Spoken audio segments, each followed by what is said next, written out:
X-Men Destiny is unfortunately one of those games that has a lot of potential, and a lot of people had some really high hopes for this game.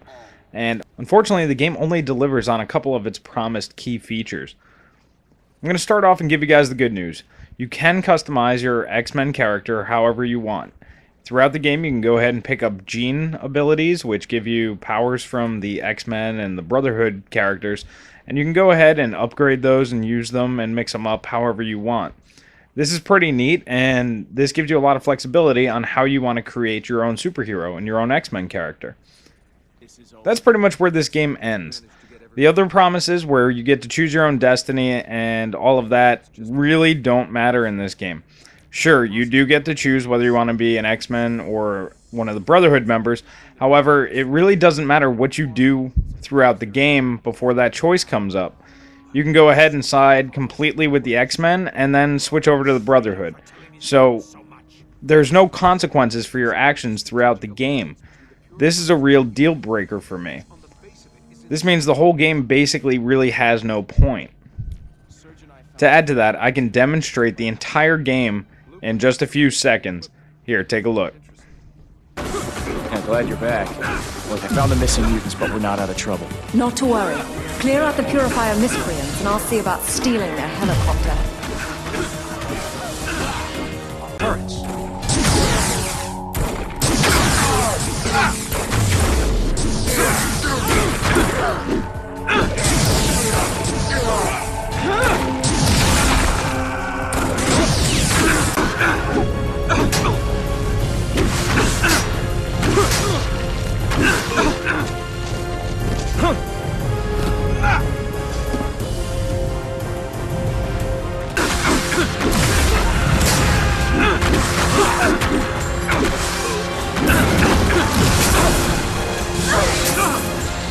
That's it, folks. That's the entire game.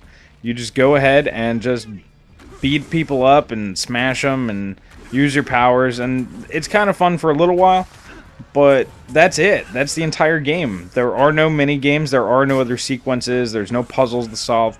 You just go into a room, beat up a bunch of bad guys, wave after wave after wave, and that's it. There's nothing else to this game. You saw the entirety of the gameplay right there.